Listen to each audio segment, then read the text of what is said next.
Assalamualaikum anak-anakku yang soleh dan solehah. Bagaimana kabarnya hari ini?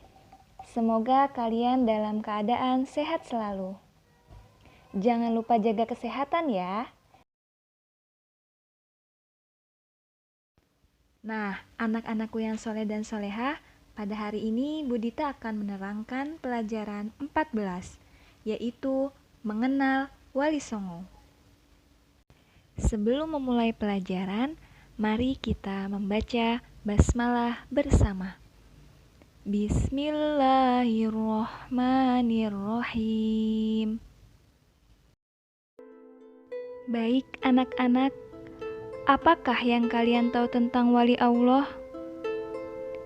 Siapa sajakah mereka?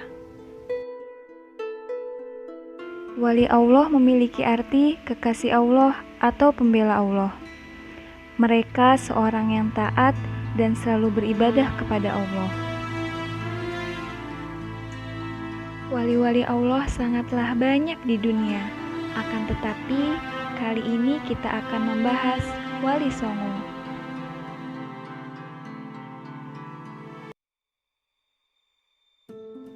Apa arti Wali Songo? Wali Songo adalah tokoh yang menyebarkan agama Islam di Nusantara dengan tekun dan tidak kenal putus asa.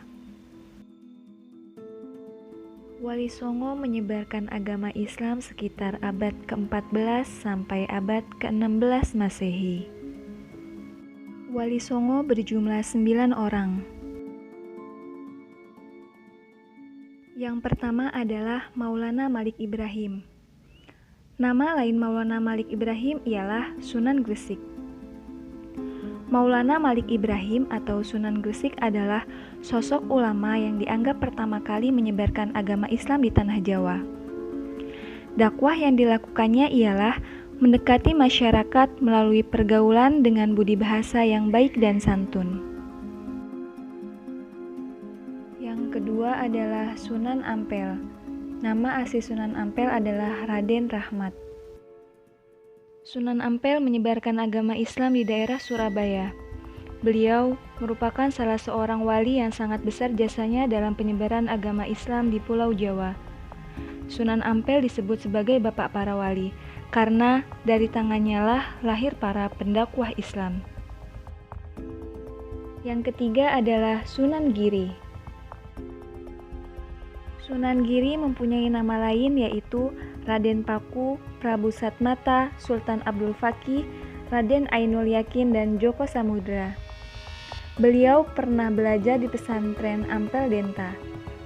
Kemudian beliau mendirikan pesantren Giri. Sunan Giri menyebarkan agama Islam di wilayah Madura, Lombok, Kalimantan, Sulawesi, dan Maluku. Yang keempat adalah Sunan Bonang. Sunan Bonang merupakan anak dari Sunan Ampel.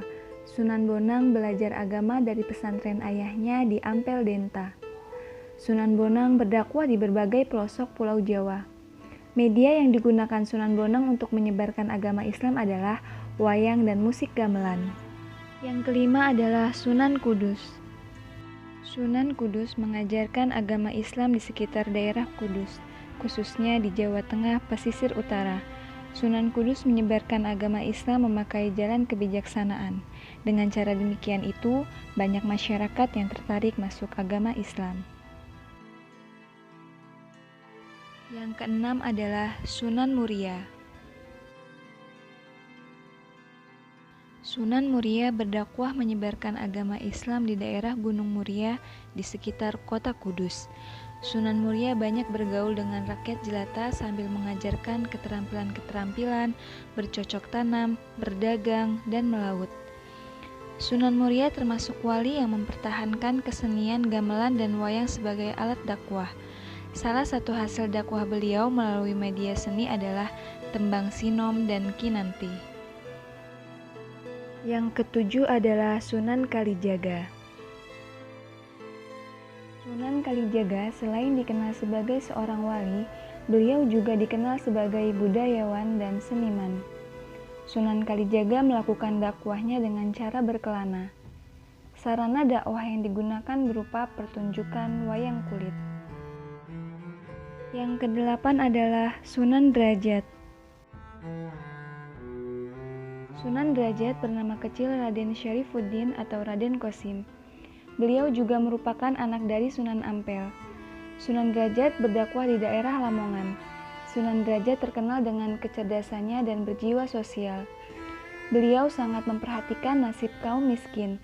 Beliau mengusahakan kesejahteraan sosial dahulu, lalu memberikan pemahaman tentang Islam. Yang kesembilan adalah Sunan Gunung Jati. Sunan Gunung Jati berdakwah menyebarkan agama Islam di kota Cirebon, Jawa Barat. Dengan segala jasanya, umat Islam di Jawa Barat memanggilnya dengan nama lengkap yaitu Syekh Maulana Syarif Hidayatullah Sunan Gunung Jati Rahimahullah. Nah, teman-teman, itulah tadi 9 para wali yang sifat dan kepribadiannya bisa kita tiru di kehidupan sehari-hari.